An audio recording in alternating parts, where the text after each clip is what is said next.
volevo fare a voi la presentazione di Londra e darvi anche qualche altra curiosità. Eh, allora, partirei come traccia questo che è il file che già avete e così possiamo dare alcune ulteriori spiegazioni.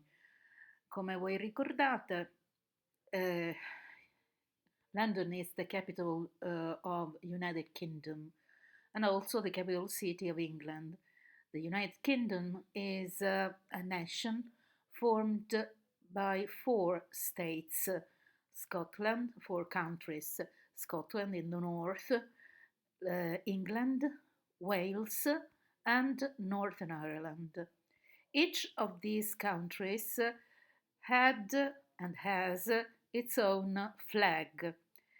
Um, Here you have the English flag that is with the cross of Saint George, and this is the Scottish flag with a cross of Saint Andrew, and here is the cross of Saint Patrick, that is the flag of Ireland. All these crosses put together, they form the British flag, that is also called Union Jack. This is also explained here. You can easily read, if you enlarge the paper, you can read down here all the names of these three crosses that put together they form the British flag. Okay. We also have the other important capital city. In fact, in Scotland, the capital city is Edinburgh. Sorry, London, as I said before, the capital city of England, and Cardiff, capital city of Wales, and Belfast, the capital city of Northern Ireland. In the past, all this island was part of the United Kingdom, but now Ireland the Republic of Ireland is independent from Northern Ireland, that still remains under the United Kingdom government. Okay, so here you have some symbols of London, and that are the images that we have in our mind when we think about London. Of course, the Royal Guard with the typical red uniform with the huge hat on it, the phone cab, typical, but now it's just remains for tourists because we no more use the phone cabs. Then is the mailbox. It has become up today an attraction for a tourist that want to take photos, because as you know, with the emails, the traffic, the postal traffic has more or less disappeared. Then you have another symbol. It is the English pound or coin, that £1.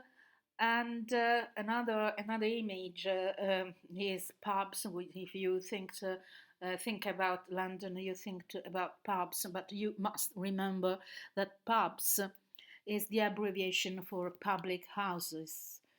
And in fact, the original and the oldest pubs in London and in all UK were a place where the British went before coming back home to have a glass of beer or after dinner to relax.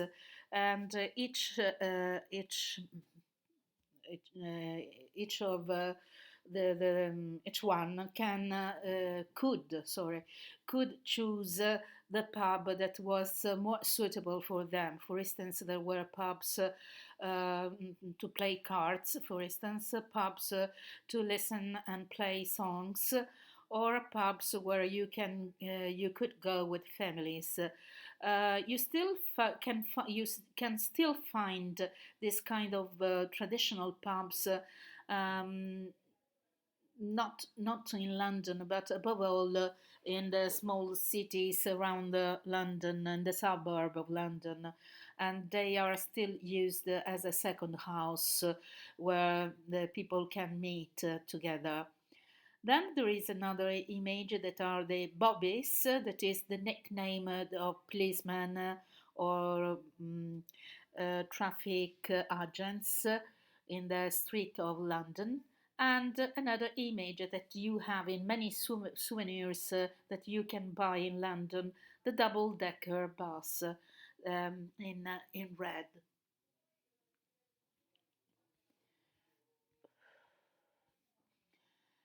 But London is more than all these symbols.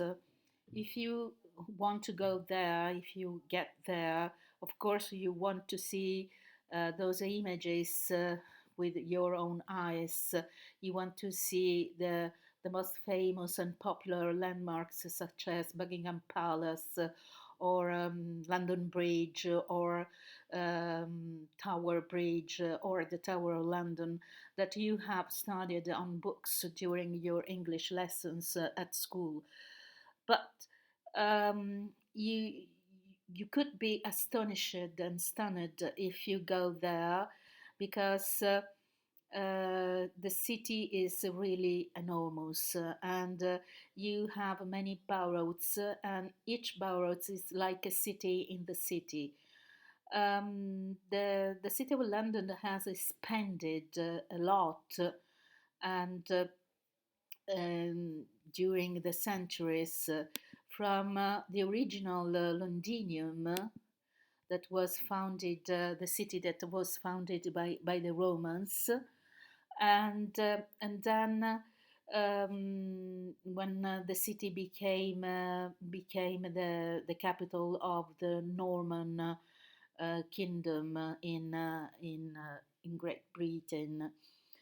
The city has enlarged in the centuries and has also been rebuilt because in 1666 there was a huge fire in London that destroyed more, over three-thirds of the city. Three-thirds, it means that just one-third, one part of the city remained intact and the others were destroyed by the fire. The Great Fire is an event, and you have a monument in the east part of London that remind to the Londoners and to the tourists that historical event. It is said that the Great Fire started to prevent an epidemic disease, the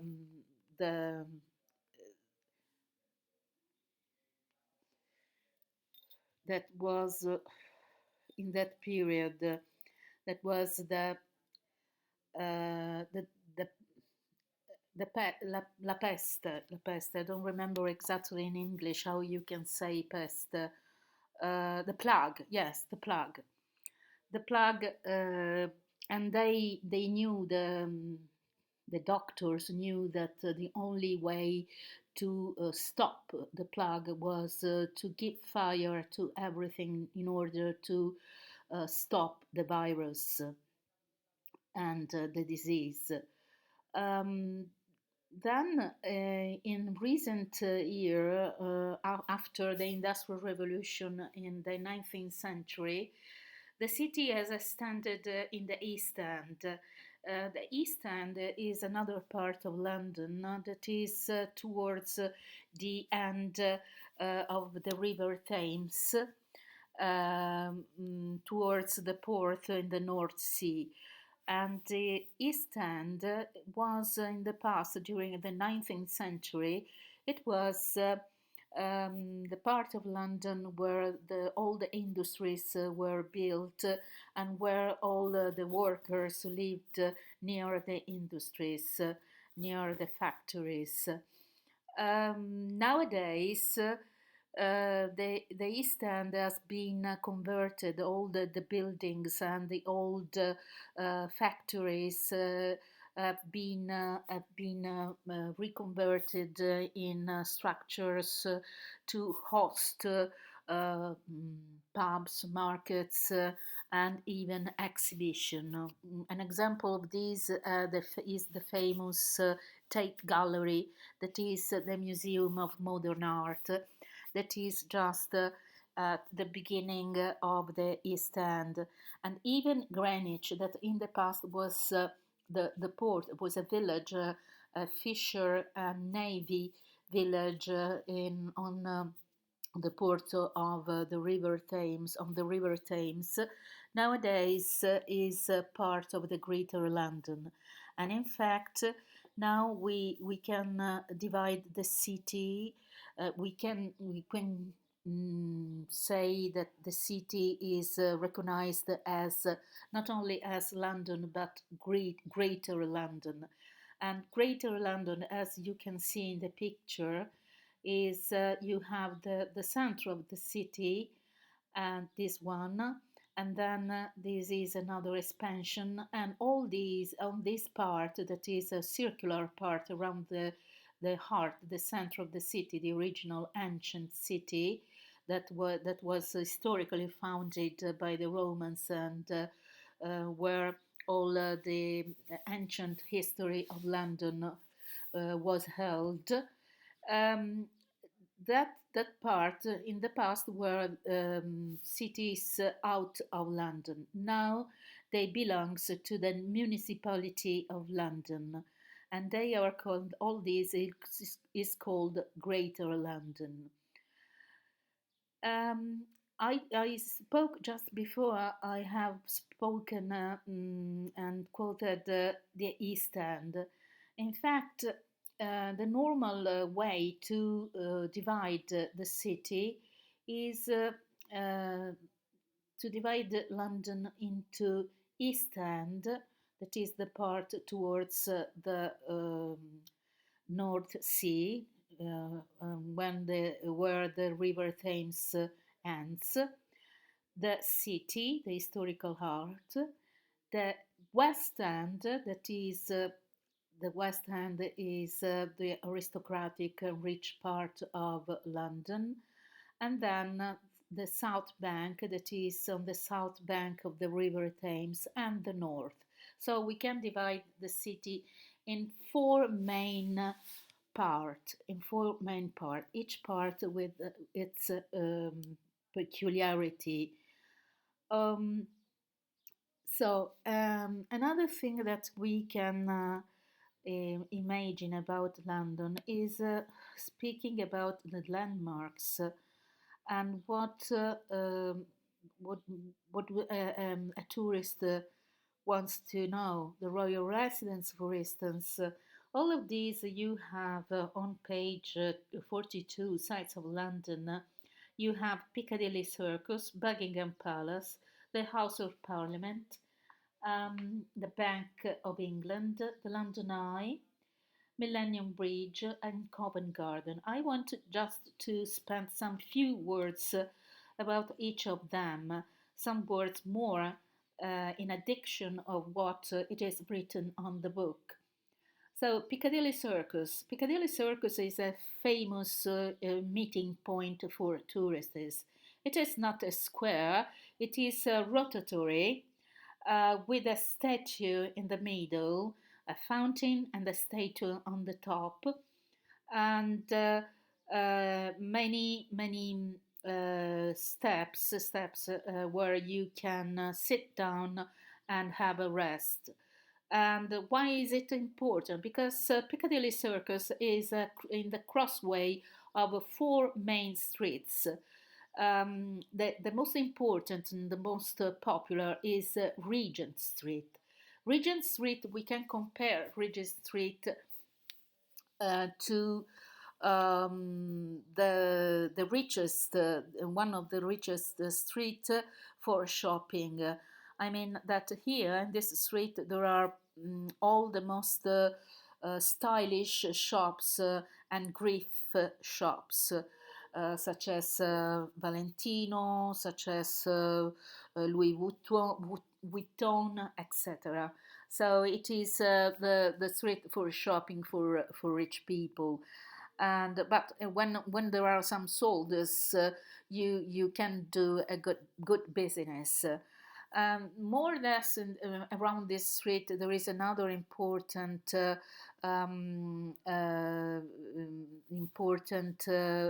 point of shopping, that is Harold's magazine. That is, we can compare, but of course it is a luxury magazine. We can compare to our Rinascent, just to have an idea, but of course it's more expensive. And it could be also a tourist destination. Me, for instance, I went there just to have a look, and it is actually very astonishing. Then, what can we say about Buckingham Palace? Buckingham Palace, of course, everybody knows that is the royal residence, and it is quite easy to reach because the starting point for tourists to visit London is just to take a tube and get off the tube at Westminster Bridge. From Westminster Bridge, it is quite easy to follow the way to reach up to um, Westminster Abbey and Parliament Square, and also Green Park and St. James Park. And after these two parks that are not so big, you can easily walk and cross them. You arrive at the bottom, you arrive to Buckingham Palace. Buckingham Palace, it has not always been the royal residence, but it is a recent royal residence because the first queen who inhabited the palace was Queen Victoria in 1850, more or less 1850, because her former royal palace, that was Westminster Palace.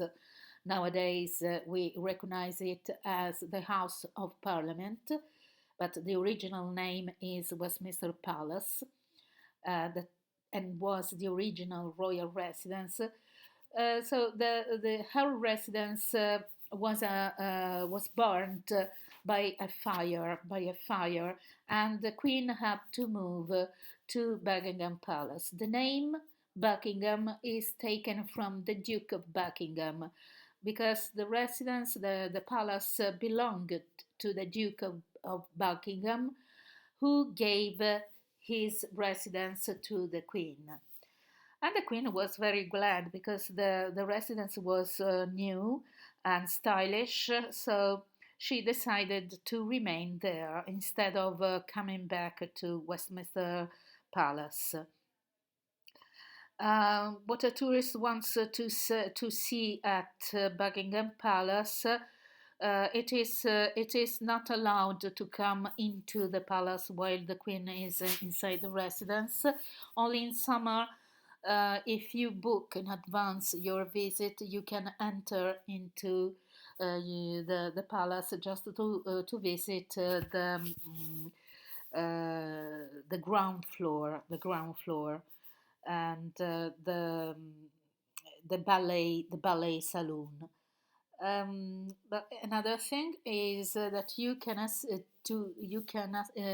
see, you can watch the changing of the guard.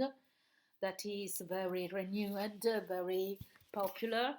But you have to wait up to 11 o'clock, and there is always a crowd of people standing there and waiting for the changing of the guard. But anyway, it is very suggestive. Um, the House of Parliament, it is the seat of the the seat of the British government. As I said before, the House of Parliament is the former Westminster Palace. Uh, beneath Westminster Palace, House of Parliament, that is also an iconic symbol of London, because it is always seen in every spot that we remember about the city, and it faces on the River Thames with the stunning Big Ben, the clock tower, and another tower that is called Elizabeth Tower. The Big Ben, a symbol of London that you, when arriving at Westminster Bridge, you can easily see from distance, and it's really a stunning image that is always like you imagine that in a card on a card of greetings from New York, from London. Um, Beneath Westminster Palace, there is Westminster Abbey. Westminster Abbey is a church, an Anglican church, that is also a royal chapel. In the past, originally, it was the royal chapel. Now it is the church where kings and queens are crowned, and inside the church there is a sort of pantheon, women with pantheon. It is the representative place where all the most important men of the history of the British history have been buried, such as Newton, such as Shakespeare, such as Geoffrey Chaucer, and also all the kings and queens of England are buried there. In your book, you also have the Bank of England, the famous stock exchange. Why is it famous? It is also in neoclassical style and belongs, the construction belongs to the period of the big, enormous economic boom of the Industrial Revolution that made of London and of all the United Kingdom the first superpower nation in the world during the 19th century. Then you have the London Eye. The London Eye is a recent construction. It is an enormous panoramic wheel. Nowadays they call it Coca-Cola London Eye, and it is on the river, on the banks of the River Thames, and it is so high that it took more or less 20 or 30 minutes to complete the tour. And from above, you can have a wonderful view of the entire city. The Millennium Bridge, it is another recent construction.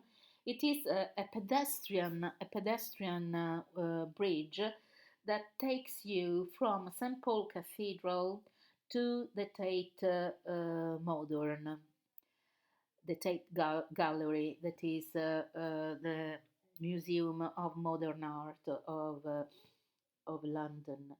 And it has been built around the year 2000 in to commemorate the new millennium. Then you have in the book you have Covent Garden. What about Covent Garden?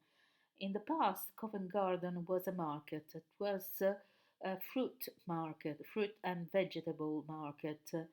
Then the market was transferred out of London, and the place has been transformed in an area of entertainment and shopping and with restaurants, pubs, and many um, other entertainments, such as there are. It's also famous for street performers. You can enjoy while sitting on a bar, on a pub, on a cafe. Here you can listen music. You can assist to pieces of theaters with magicians or other things, and musicians playing their instruments. So that is what is in your book. But as we have other landmarks that are not here and that we can have a look together after. Um, we, um, we have to talk about the markets, London markets, but that will be your affair. I have just wanted to revise with you what is written in your book. Okay, so for the next time, for a next time, we will have here, as you can see, this is the House's Parliament that is very stunning, and this is the St. Paul Cathedral, and that is another that is that I am just in this moment arise it is the Tower of London. The Tower of London. Okay, the Tower of London is the very ancient royal residence. It dates back to the Normans king, William the Conqueror. It is like a fortress. It was built in 1066. All these names that you see here, not all, but some of them have been executed here. Anne Boleyn, okay? Anne Boleyn was beheaded here. Do you remember the story of Anne Boleyn? We did it. Um, then, then this is another landmark that is Tower Bridge that dates back to the Middle Age. It was initially it was in wood, legno. Now it is an opening bridge. This part opens to let the ships pass through. Yes, because the fortune of this city has always been the River Thames, because you can sail, navigate along the river from the sea up to the inland city. Okay. I forgot another thing that is not in your book. That is Trafalgar Square. This is Trafalgar Square, and you have here column statue of. Okay, there is a monument here. There is a monument here that you can see there. You can see here. Yes, if you enlarge the picture, you can see here a monument, and here there is the National Gallery, that is where there are the collection of famous paintings. Okay, and the monument is called Nelson Column. Nelson Column. And it is a monument in honor to the Admiral Nelson. Who was Nelson? You have to say, because in each part of London there is also its history. Nelson was an admiral during who defeated Napoleon at the Battle of Trafalgar. Okay, and then here you see Piccadilly Circus. And this part of the city, there are many theaters, cinemas. Okay, this is also part where There is a lively nightlife. What else? Here you have the opera. This is the Globe, that is a reconstruction of the original no, sorry, Elizabethan theatre during the time of Shakespeare. This is Regent Street. No, sorry, this is Parliament Street. This is Parliament Street. Then that is a part of suburb of the city, okay? And that is the entry of the British Museum. This is the Tate Modern. Okay, Tate Modern. Sorry, this is in New York. The Gallery of Modern Art. No, Tate Modern. Yes, Tate Modern. That's correct. Tate Modern. And this is an image that you can easily see. You can easily see in the many green parts of London, because another enjoyable part of London is the Green London. I mean, the parks such as Green Park, St James Park, Regent's Park, and the most famous and the biggest, Hyde Park. Yes, you have here, ready? Camden Lock is here. This is Camden Lock. Camden is in the north, and it is a very stunning market, especially for young people. Okay, so I stop here because you can have a look again to this paper that you have already have, and in some way follow me, okay, while I am speaking. Okay, I hope to be helpful to you. Bye.